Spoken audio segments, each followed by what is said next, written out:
በኋላ መረጋጋው ቤዛ አልረጋጋም። እመኚ ያንን ዶክተር ዛሬ ጉሮሮውን ነው መጥስለት። በትክክል ሳሚን አግቶታል ማለት ነው። ሚሽኑ እንደከሸፈ ካወቀ ሳሚዬን ይገልብኛል። አነሳችሁ እዝቹ ድብን እላታለሁ እንጂ አይኔ ያየ ልጄን እዛ ውስጥ አልከታትም። ከዚህ ሰዓት ጀምሮ ፍቅረኛሽን አተሽዋል። እውነቴን ነው የምነግርህ ነገር በሙሉ እንዳለ እውነቴን ነው። ይህን ነገር እንደምንም ብዬ አድርጓለሁ። እባክህን ሳሚዬን እንዳትጎዳው ንገሪኝ እስኪ። ይሄን የመሰለ አጋጣሚ አሳልፈሽ መቼ ነው ልታደርጊው የምትችይው? ቤታቸው ጭራሽ እንዳልገባ አድርገውኛል እኮ። ይሄን ሚስጥር የምናውቀው እኔ አንቺና ቲጂ ነን አይደል? ምንም አይነት ስህተት አልፈልግም። ስለዚህ አሁን ዝግጁ ናችሁ? ጥሩ። አሁን ዳይ ወደ ስራ። እንግዲህ በመጨረሻም ውዶችዬ እንግዲህ ቤዛና ሉላ እህትና እህት ሆነው ተገኝተዋል። በጣም በሚያሳዝን ሁኔታ በመጨረሻው በ11ኛው ሰዓት እንግዲህ አክስትየዋ ምንም ነገር አልጠቀምም፣ መድኃኒትም አልወስድም፣ ዳያሊሲስም አላደርግም፣ ከዚህ በኋላ እውነቱን ማወቅ አለብሽ ብላ ለሉላ ነግራታለች። ግን በጣም የሚገርመው አሁንም ቢሆን እሷ ነርስ ስለነበረች ወንድሟና የነ ሉላ እናት መውለድ አይችሉም። ሲወልዱ ያው ሾተ ላይ የሚባል ነገር አለ። በሱ ምክንያት የሞተባቸው ሲጨነቁ ነው እዛ ሙቀት ክፍል ምናምን ብላ አንዷን ለይታ ለነሱ እንደሰጠች አርጋ ያወራችሁ እና ሁለቱም እኮ የሌላ ሰዎች ልጆች ናቸው ማለት ነው። ምክንያቱም የቤዛ እናትና አባት መውለድ አልቻሉም ማለት ነው። በዛም ጊዜ ልጁ ሞቷል። በቃ መታቀፍ ስለነበረባቸው አንዷን ይዤ ወደ እናትሽ አመጣኋት ብላ ያው እንግዲህ ንሳዋን ተናዛለች፣ ሚስጥሯን አውርታለች። ከዚህ በኋላ በሞት የማይቆጨኝ ብላ ነው። በጣም በሚገርም ሁኔታ ግን አሁን ሉላን እዛ ቤት ለማስገባት ቲጂ ደግሞ አሁን ቤዛን ለማስገደል እየተጣጣረች ነው። ይሳካላታል አይሳካላትም? እስኪ አብረን የምናየው ይሆናል። ግን ቲጂ ይሳካላታል? አሁን እነዛን ሰዎች ገዝታ ቤዛን እዛ ቤት የማስወጣት እቅዱ ይሳካላታል ብላችሁ ታስባላችሁ? እናንተ እስኪ በዚህ ጉዳይ ላይ ሀሳብ አስተያየታችሁን ኮሜንት ላይ ያስቀምጡልኝ። በጣም የሚገርመው በቃ ቲጂ በጣም ጥሩ ሰው፣ በጣም አዛኝ ሆና ሉሲ ገብታ መድኃኒቱን ልትመርዝ ስትል እሷ ሞባይሏን አስገብታ ቀራርጻ መጨረሻ ላይ ገብታ ያው ሉሲን አጋልጣታለች። ነገር ግን ሉሲን ያጋለጠቻት ለቤዛ አስባ ነው ወይስ ደግሞ ቤዛን በራሷ እጅ ለመግደል ስላሰበች ነው? እንግዲህ አሁን ሉሲን አጋለጠቻት።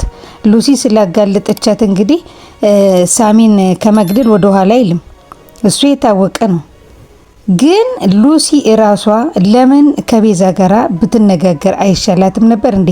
ቤዛ ማለት በጣም ጥሩ የዋህ ምስኪን ሆና ትሁት የሆነች ልጅ ነች። እሷን ለመግደል እንዲህ ከሚጣጣሩ በቃ ይሄን መድኃኒት አሁንም ሳሚን አግቶ አንቺን እንድገልሽ አዞኛል፣ ምታደርጊውን አድርጊ፣ ያለበዛ ቤዝ እንተና ሳሚ ይሞትብኛል።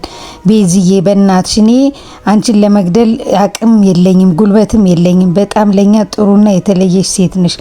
ነገር ግን ይሄ ዶክተር አንቺን ለመግደል ማያሴራው ሴራ የለም። ያው አይተሻን ቅንጅርቲን እንዴት አድርጎ እንደጣለው። አሁን ደግሞ እኔን አፍኖ ወስዶኝ እኔን አፍኖ ወስዶኝ ሳሚ ወደ እናንተ ተልኮ አንቺን ለመግደል ሙከራ አድርጎ ነበር። ያው አቅሙና ጉልበቱ ስላልነበረው አልቻለም። ከዛ እንደገና አሁን ደግሞ ሳሚን አግቶ ያው እኔን ለቆኛል እና አሁን እኔን የለቀቀኝ ደግሞ ሳሚ የጀመረውን ስራ እንድጨርስለት ነበር። አንቺ በኔ ቦታ ብትሆኚ ምን ታደርጊያለሽ? እኔ እንግዲህ ያው ሳሚን ላለማጣት ብዬ ነው እና ይቅርታ አድርጊልኝ እያለቻት ነው። ግን ይሄንን ሁሉ ነገር በግልጽ ነግራ ለምን ወይ ወደ ህግ ወዳለበት ጉዳይ ለምን አይወሰድም እንዴ? አንድ ሰው ይሄን ሁሉ ሰው ሲያሸብር ምን ማለት ነው? ህግ እኮ ያለ በቃ ህግ የለም ማለት ነው እኮ ህግ የለም። ምክንያቱም ህጉም እንደማይሰራ ስላወቁ መሰለኝ እነዚህ ሰዎች አሁን እንደዚህ የሚሆኑት።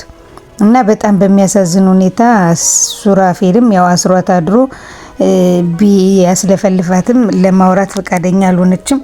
አለማውራቷ በርግጥ ትክክል ናት። ምክንያቱም ሱራፌልና ዶክተሩ የሆነ ግንኙነት ይኖራቸዋል ብዬ ገምታለሁ። ምክንያቱም አሁንም ሳሚ ይሄን አያደርግም ብላ ቤዛ በምትል ሰዓት ራሱ ሱራፌል አላመናትም።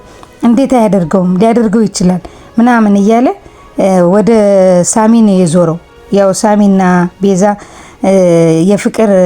ፍቅር ስለሚዋደዱ ፍቅር ይዞትም ስለነበረ እሷም ስለምትወደው ከሞትም ስላተረፋት በዚህ ጉዳይ ላይ አብረው የመኖር እድሉ የሰፋ ነው ብሎ አሁንም ሱራፌል ይጠራጠራል። እድል ሰጠችዋል እንዴ? ከአንዴም ሁለቴ እድል ሰጠው እኮ። አሁን ሱራፌልን አምና ተቀምጣለች።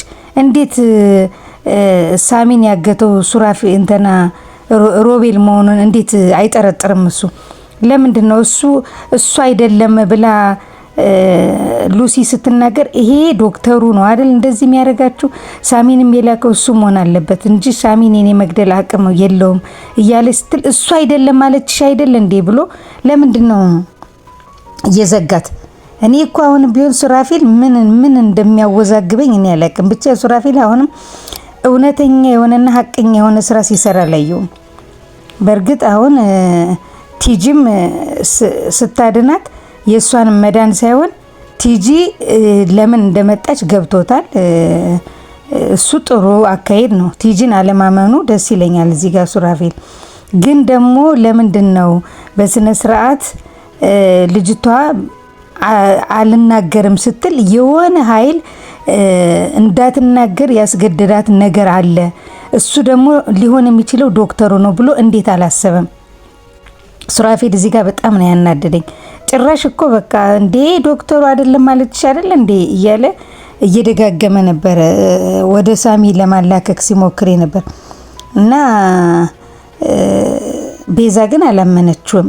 ምክንያቱም እርግጠኛ ነኝ ነፍሷን ያዳናትን ሰውዬ ከዛ ሁሉ ነገር መልሶ እንደማይገላት 100% አምና ነበር ቤዛና ሳሚ እንደዚህ እንደማያደርግ እርግጠኛ እንደሆነች አርጋ ነው የተናገረችው። ያሳዝናል። ግን እንደዚህ ይሄን ሁሉ ሰው እየላከ ለመግደል የሚሙከራ የሚያደርገው ነገር በጣም ነው የሚያስጠላው። ቲጂ ደግሞ ቆይ አሁን ምንድነው አላማዋ? በጣም የሚገርመኝ የቲጂ ነው። እሺ ቤዛን አስተረፈቻት፣ ጥሩ። ከዛ ግን ለዶክተሩ እኔ እንዳከሸፉት እንዳትናገሪ። ለምን? እኔ እናገራለሁ። አሁን ሉሲ እዚህ ጋር ተሳስታለች፣ መናገር ነበረባት። በቃ እሷ መታ ነው እንደዚህ ያከሸፈችብኝ ብትል በቃ ዶክተሩ ቀጥታ ወደ ቲጂ ነበር የሚዞረው። ግን እሷ ጠመዘዘጃት ቲጂ።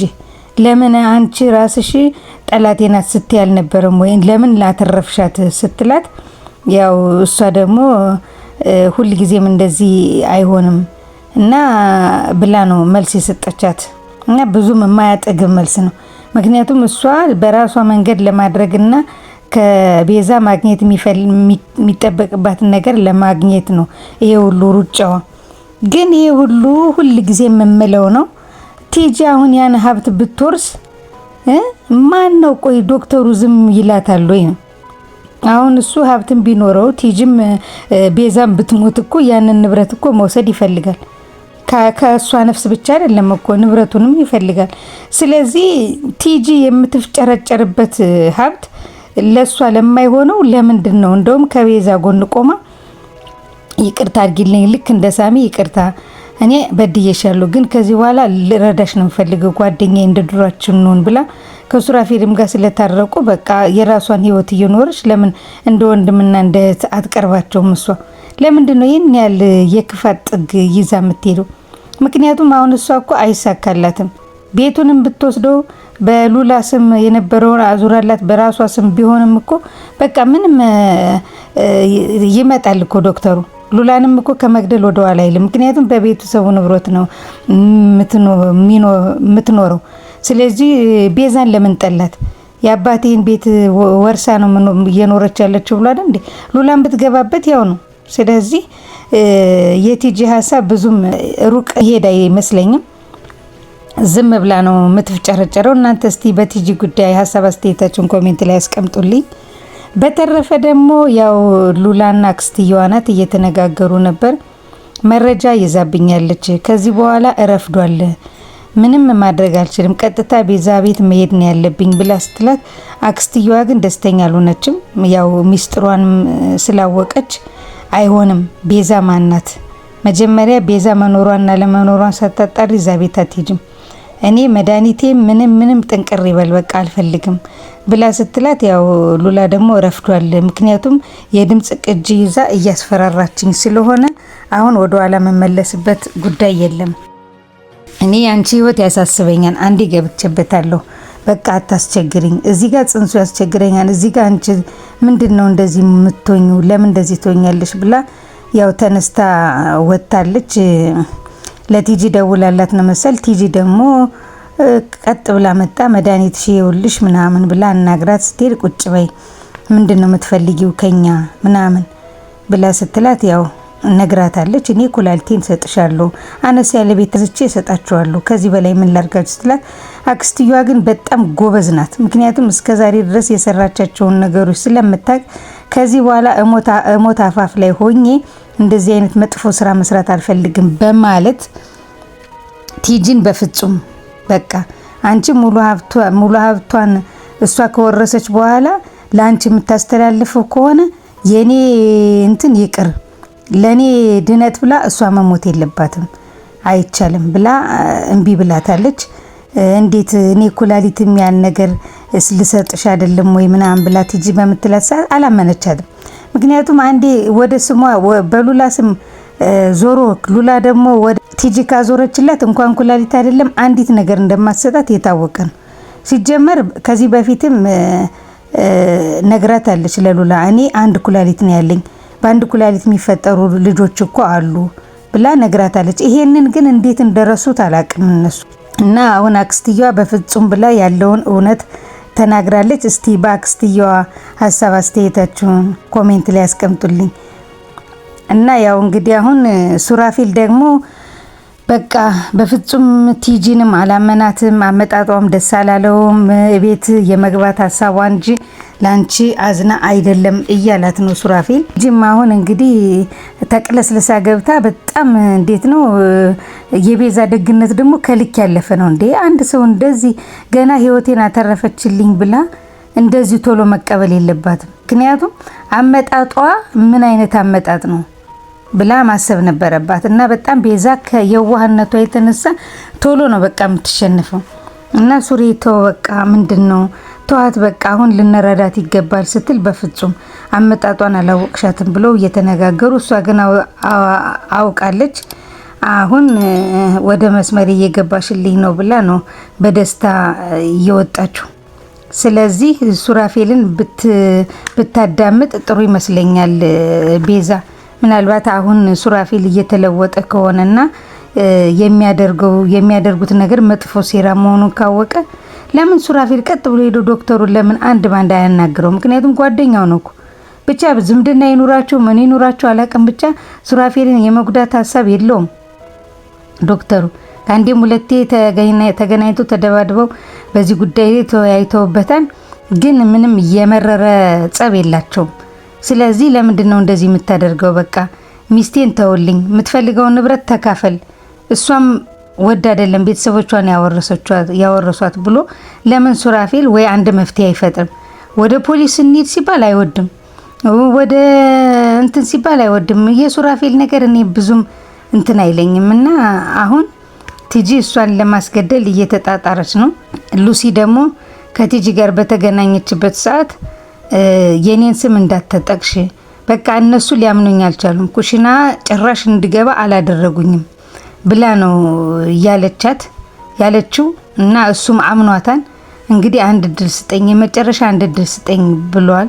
እና ቤዛ በጣም የምታሳዝን ሴት ናት። ገዳዮቿ በዝተዋል። ሉሲም ለሁለተኛ ጊዜ እንግዲህ ተቅለስልሳ ለመግባት እየፈለገች ነው። ገልብሻለሁ ይሄ መጨረሻ ብሏታል። እንደገና ቲጂ ደግሞ በዛ በኩል ደግሞ አሳግታ ምን እንደምታደርጋት አይታወቅም። በጣም ከባድ ነው። ምክንያቱም አንድ ሰው ለመግደል ይህን ያህል የሚሄዱት አካሄድ በጣም ይከብዳል። እስኪ እናንተ በዚህ ጉዳይ ሀሳብ አስተያየታችሁን ኮሜንት ላይ ያስቀምጡልኝ። ቤዛን አሁን ትታገታለች አትታገትም? ወይስ ማን ይደርስላታል ብላችሁ ታስባላችሁ? እንግዲህ የዛሬው አስተያየት ይህን ይመስል ነበር። ለቻናላችን አዲስ የሆናችሁና ሰብስክራይብ ያላረጋችሁ ካላችሁ ሰብስክራይብ በማድረግ እና የደወል ምልክቷን በመጫን ቤተሰብ እንድትሆኑ በአክብሮት እንጋብዛለን። በቀጣይ ክፍል እስከምንገናኝ ድረስ መልካም ቆይታ ይሆንላችሁ። ሰላማችሁ ብዝት ይበልልኝ። ባይ